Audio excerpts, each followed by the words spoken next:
The President of Israel's Supreme Court, two former directors of the Mossad, former heads of the Shin Bet Security Service, an ex-police commissioner, 37 Air Force pilots, a Nobel Prize-winning economist.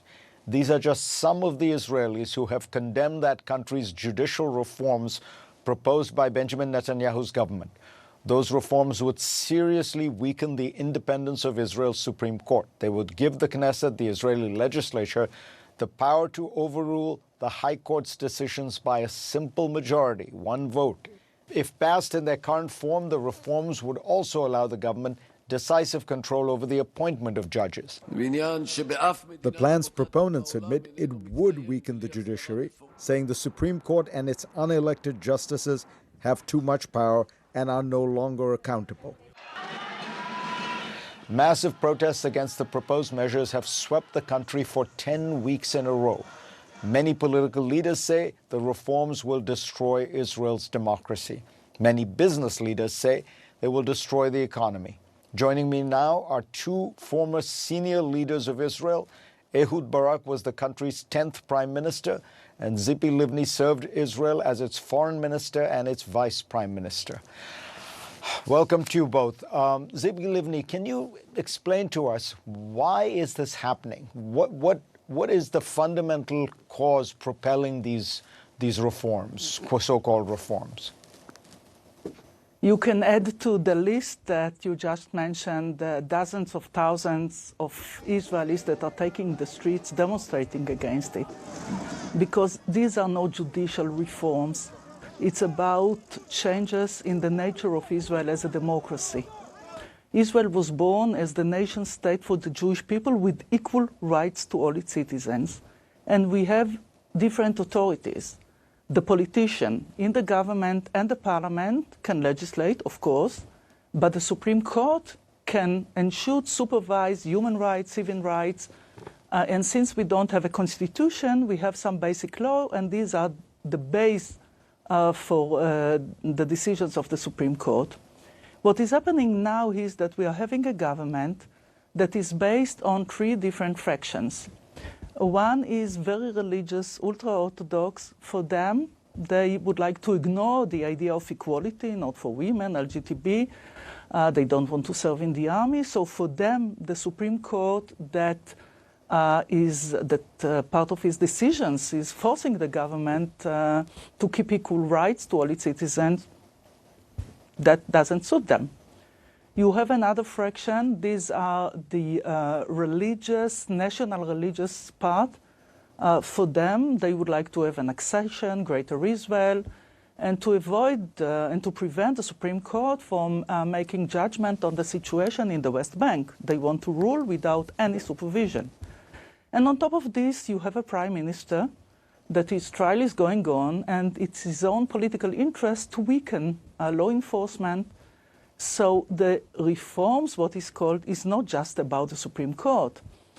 It's like they won the election, they got the permission or the license to drive and to promote their own ideology or vision. But what they are doing is they would like to do so without any road signs, without police on the way, to do whatever they want without any limitation. And this is something that will not happen, cannot happen, and this is why we are completely against it. Ehud Barak, you have been very, very strong on this issue. You say that if these laws get passed, you believe that Israel should engage in massive civil unrest, nonviolent protest on the scale of, the kind of American civil rights movement. Explain what do you think? What are the stakes here? It's basically, as Tzipi described it, it's an attack on the very soul and nature of our democracy, about the independence of the Supreme Court and about the values of the Declaration of Independence, which is our kind of, so to speak, equivalent of Constitution.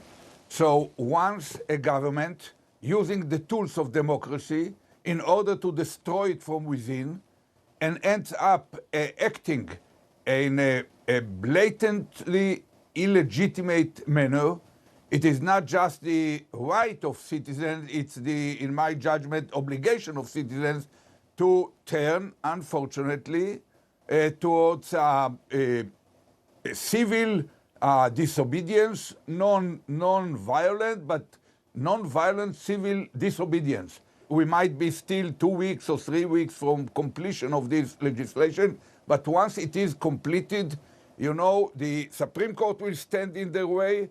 I hope that the gatekeepers, the head of the Secret Service, the head of the police, the chief of the IDF, they all will stand. But if they want, or if the government will try to impose this package of laws, there will be no way for citizens to resist but through non-violent civil disobedience. What about the military? You're a decorated general. There are people in the military, very senior people, who are saying the military should refuse to take orders from what will at that point be, in their view, an illegitimate government because it is fundamentally not a government of a liberal democracy. You well described it. It's already happened. It surfaced in one of the Air Force squadrons, one of the most important ones, but there are many of them, many in the intelligence, many in special forces, many other units already wrote, I mean reservists, not active duty service, of course, but reservists who are volunteering for full of risk kind of roles. The basic argument is the following. We have a contract with a democratic Israel. We are ready to risk our lives, even if we do not agree with any policy of this government. We are ready to risk our lives once and again. We already buried many of our comrades under these circumstances, but we do not have a contract with a dictatorship. And once there is a de facto dictatorship in Israel, we do not have a contract with them. We will have to find the right way to resist. So I have no doubt if tomorrow morning or next week a major war will be imposed upon us, they all will be there at the front line risking their lives once again.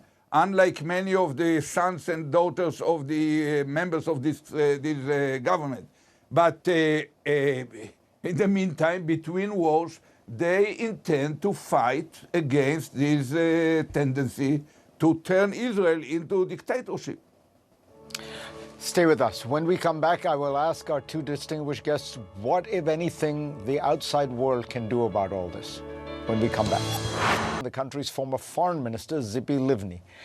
Tzipi Livni, what is the likely economic impact of this? Because I do hear people saying, well, Israeli the economy depends on the rule of law and things like that. But I've also heard people skeptical saying, look, you know, you've had governments that have played around with where there's been democratic backsliding, you know, whether it's in Poland or in Hungary, some say in India, but the economy has continued to power along. Do you think there's a real possibility that Israel's startup nation luster gets diminished by all this? Israel is a startup nation, and I want to share some optimistic feelings, because what you see now is that people are fighting for Israel's democracy. They will not let Israel to turn into a combination of theocracy or autocracy, and this is why you see all these people in the streets. People are fighting, and this is the good news, because kind of a camp, people, liberal, Democrats within Israel, were in a way, were not activists until now. And what you see now is a creation of a new camp in Israel that is fighting for Israel's democracy, and this is good news. And I think, I know that it took Netanyahu and his government by surprise. They look at the opposition and they say, okay, they are weak, you know, they are too weak, they are not going to fight for it, we can do whatever we want, and they discover that they can't. What they are trying to do is to take the Jewishness of the state from a religious perspective to cover the nature and the values of Israel and democracy, and people are objecting. So I think that to speak about the future like this is a done deal, I'm not willing to do so. We are fighting now. There is hope. It took the government by surprise, and I hope that they will understand that they cannot move forward like this because the prices, not only the political prices that they are paying now, but the prices for the state of Israel are unacceptable. Ehud Barak, isn't this what Tzipi Livni was describing? Isn't this tension going to get worse between the ultra-Orthodox element of Israeli politics and its liberal democracy? Because if you look at the demographic trends, the part of the population that is growing is the ultra-Orthodox, it is the Haredi, and they don't seem that committed to liberal democracy. Am I right? And if that's true, isn't that a worrying prospect going forward since they're the ones demographically growing? I think that in a way part of it is true. They are growing in numbers, but nothing is kind of predetermined. Many of them are coming to age, and especially now with the smartphone, with the openness of society, they find themselves having to trying to reach better life, to participate in the labor force, and to become more kind of open-minded about democracy. So leave aside for a moment the long-term tendencies, and we are focused on fighting. If democracy will win, as myself and Tzipi believe and act for, there will be enough time to deal. The ultra-Orthodox are Jews, they're our brothers, and there are many things to be done in regard to taking politics out of, taking religion out of Israeli politics, but that's for the future. First of all, we have to make sure that this package of laws that turn Israel into a dictatorship, not Russia or Turkey, but something like Hungary or Poland with much worse neighborhood kind of situation. And we have to stop it, and we will. Tzipi Livni, you were foreign minister. Does America have a special role to play here? Do American Jews have a special role to play? Talk about that. Oh, yeah. Oh, yeah.